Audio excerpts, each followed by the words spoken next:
अस्सलाम वालेकुम जी। आज आप लोगों के लिए बना रहे हैं आप ही की रिक्वेस्ट पर चिकन वाइट सॉस कटलेट्स।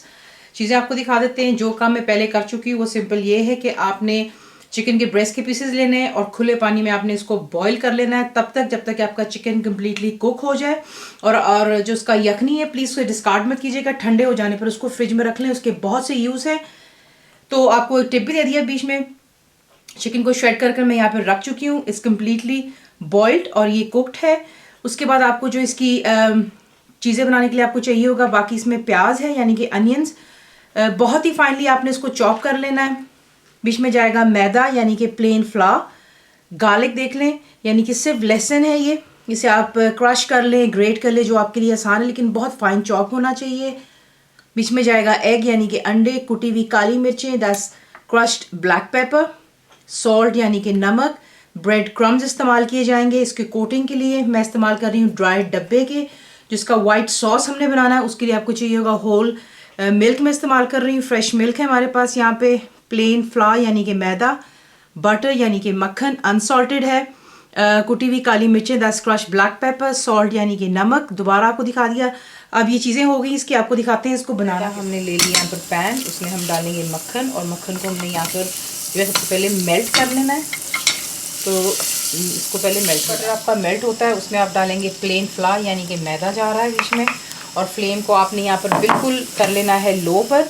और इसको आप तब तक यहाँ पर अच्छी तरह भूनेंगे जब तक आपको एक अच्छी सी खुशबू आनी शुरू हो जाएगी कि आटा जो है यानी कि मैदा बीच में अच्छी से जो है भून गया हुआ है। देख लें परफेक्टली ये यहाँ पर भून चुका हुआ है। बहुत ही अच्छी इसकी खुशबू सी आ रही है, यानी कि जिस तरह आटा पकना शुरू हो जाता है उस तरीके से ये हो गया यहाँ पर एक काम। उसके बाद अभी भी फ्लेम बिल्कुल मैंने लो पर रखी हुई है।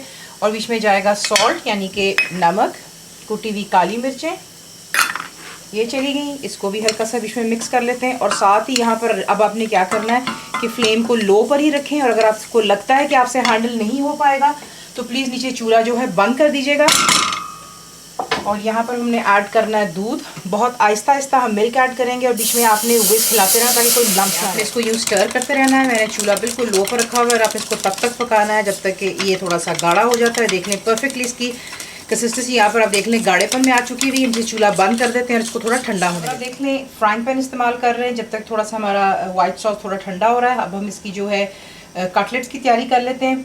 ऑयल देख लें बिल्कुल थोड़ा सा है, बिल्कुल ज़्यादा नहीं डाला क्योंकि ऑब्वियसली हमने इसकी टिक्कियाँ बनानी, तो मेक श्योर करना है कि जो बीच में ज़्यादा तेल ना हो वरना आपको इशू हो सकता है। बीच में जा रहे हैं हमारे यहाँ पर फाइनली चॉप्ड अनियन यानी कि प्याज चले गए।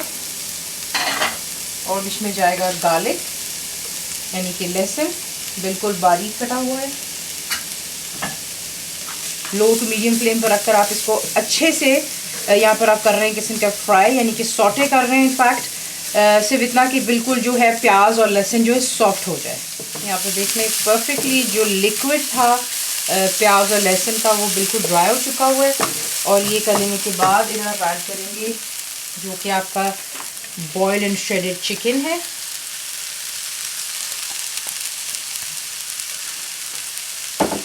बीच में आप ऐड करेंगे सॉल्ट यानी कि नमक, कुटी हुई काली मिर्चें। और यहाँ पर भी आपने जो फ्लेम है लो टू मीडियम पर रखनी है। पहले इनको अच्छी तरह पहले मिक्स कर लेते हैं। अच्छे से हो गया ये मिक्स। उसके बाद यहाँ पर आप ऐड करेंगे जो कि आपको दिखाया था प्लेन फ्लावर यानी कि मैदा।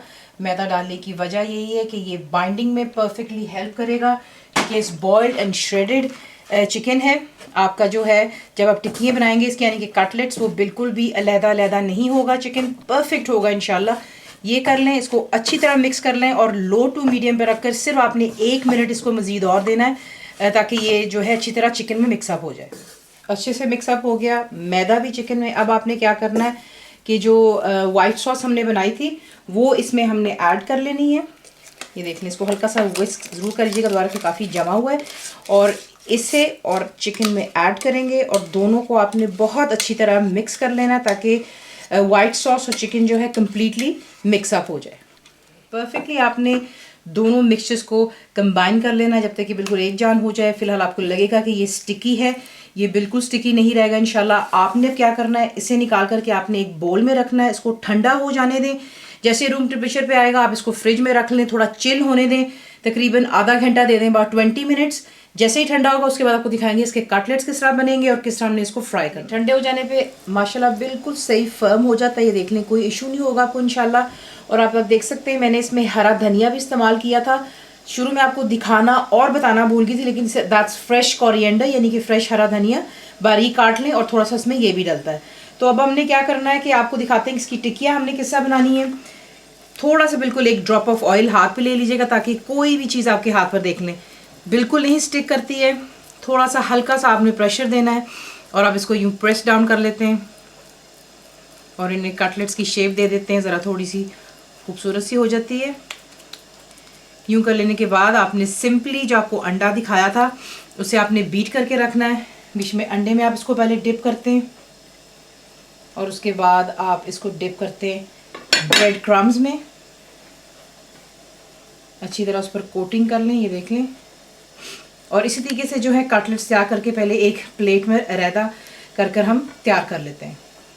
तेल हमने कर लिया हुआ है गरम और आपने देखिए सब कुछ इसमें कुकड है, सिर्फ एक इसको खूबसूरत सा हमने कलर देना है। फ्लेम मीडियम पे रख लें या हाई पे, जिस तरह आपको इजी लगे, और इन्हें गोल्डन हो जाने तक अच्छी तरह दोनों साइड्स पे फ्राई कर लें और निकाल करके एक टिश्यू पेपर पर एक्सेसिव ऑयल को ड्रेन। आपने इसको फ्राई कर लेना है और आपको किसी भी केचप के साथ सर्व कर लें, वो आपकी अपनी चॉइस है, या सादा ही आप इसको खा सकते हैं गरम गरम चाय के साथ में। फुल रेसिपी के लिए आप जाएंगे मेरी वेबसाइट which is cookWithFaiza.net पर। ज़रूर बनाइए, पैक को कैसा लगा दुआओं में याद रखें, and thank you for watching the video.